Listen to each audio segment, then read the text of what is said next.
Deməli, Time-da 16-cı test tapşırığına baxırıq genetika bölməsində. Deyir, 3 fərqli əlamətə görə böyük B, böyük M, böyük C fenotipində olan canlının kiçik B, böyük M, kiçik C qametini əmələ gətirmə ehtimalı 25%-dir. Bu canlının böyük B, kiçik B, böyük M, böyük C, kiçik C genotipində olan fərdlə çarpazlaşmasından kiçik B, böyük M, kiçik C genotipli fərdin əmələ gəlmə ehtimalı neçə olar? Yaxşı. Bu biraz mərhələli məsələdir. Gəlin baxaq. Bax biz tutaq ki, bax mən bir dənə bura belə bir şey yazım. Bax, tutaq ki, məsələn mən deyirəm ki, böyük A, kiçik A, böyük B, kiçik B, böyük C, kiçik C, böyük D, kiçik C. Bunun fenotipi nə olar? Fenotipi. Bunun fenotipi böyük A, böyük B, böyük C, böyük D olar. Fenotipi. Yəni ancaq dominantları əvvələ götürürük. Ola bilər ki, dominant olmasın, 2 resessiv olsun. Gəlin belə də yazaq. Böyük A, kiçik B, böyük C, kiçik D, böyük E, kiçik E. Yaxşı, bu genotipli fərdin fenotipi. Böyük A, kiçik B, böyük C, kiçik D, böyük E. Fikir verdinizsə, böyük belə bir fərd olanda onun fenotipini soruşanda həmişə birinci dominantları yazırıq. Əgər dominant yoxdursa resessivi yazırıq. Bax, böyük A, görürsünüz, buradan götürdüm böyük A-nı, buradan kiçik B-ni. Burada böyük C varsa mütləq birinci onu. Kiçik D-ni, burada isə böyük D-ni. Yəni fenotip budur. Fenotip deyəndə həmişə belə tapırıq. İndi bizə də deyir ki, 3 fərqli əlamətə görə B, M, C fenotipi var. Bax, B fenotipi, bilmirəm burada nədir, M fenotipi var, bilmirəm burada nədir, C fenotipi, bilmirəm burada.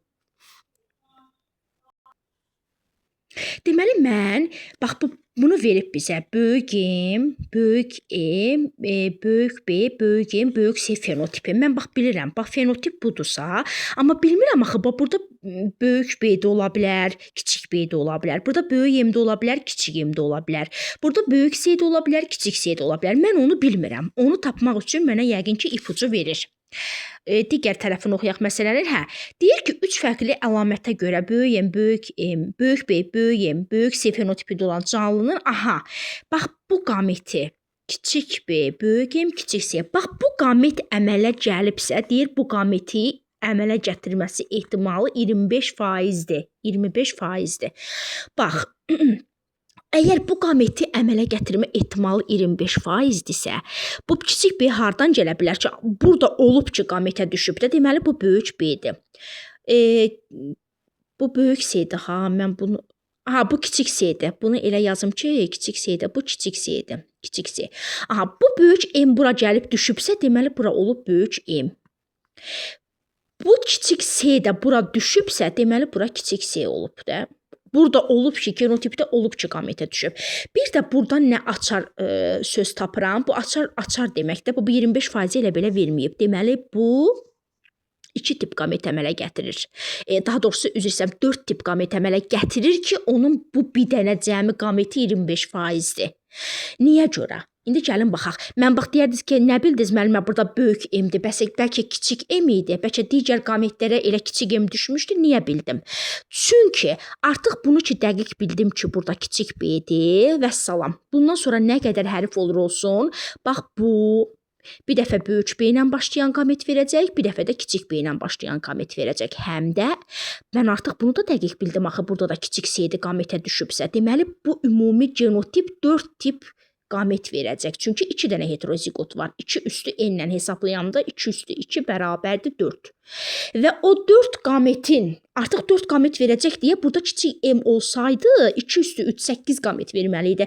Deməli, bu bir qamet də 25%-dirsə 4 dənə 25% var da. Deməli, bu 4 tip qamet hazırlaya bilər. Yəni, bu məntiqdir artıq.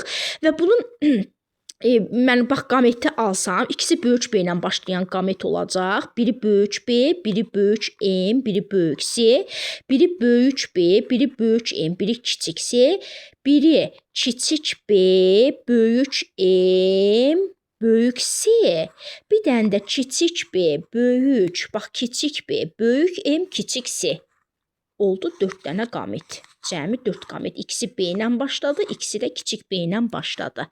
Və indi artıq məsələ hələ burada bitməyib. Burada deyir ki, bir dəqiqə, 20 bu canlının gördünüz deyir kiçik B böyük M kiçik C qametini əmələ gətirmə ehtimalı 25%-dir. Bu canlının tapdığımız canlından, yəni böyük B, kiçik B, böyük M, böyük C, kiçik C. Deməli, bizə nə deyir? Bu canlının böyük B, kiçik B, böyük M, böyük C, kiçik C, kiçik C genotipli çarpazlaşmasından. İndi bunları çarpazlaşdırırıq. Deyir, bunların çarpazlaşmasından. Bax, bunları çarpazlaşdırmaq üçün monohibridə gətirəcəm. Böyük B, kiçik B-ni çarpazlaşdıracağım. Böyük B, kiçik B ilə. Sonra böyük M-i çarpazlaşdıracağım. Böyük M ilə. Böyük C, kiçik C-ni də çarpazlaşdıracağım. Böyük C, kiçik C ilə. Deməli, bəli, bizə onu soruşur. İndi gəlin baxaq. Bax, bu bizə nə verəcək? Bu verəcək böyük B, 2 dənə böyük B, kiçik B, 1 dənə kiçik B, kiçik B. Buradan ancaq bu bir M qameti verəcək. Bu da bir M qameti verəndə böyük M. Buradan isə olacaq böyük C, 2 dənə böyük C, kiçik C. Və bizdən burada nə soruşur? Gəlin baxaq. Deyir ki, bu canlının yaxşı dediyi fərqlə, genotiplə olan fərqlə çarpazlaşdıranda bu genotipli fərdin əmələ gəlmə ehtimalı neçədir? Bizdən hansı genotipli fərdi soruşur? Kiçik B, böyük M, kiçik C. Hə, bax deyir bu genotipli fərdin əmələ gəlmə ehtimalı. Kiçik B-yə baxaq. Bax, kiçik B, burada neçə dənə versiya var? Bir dənə budur.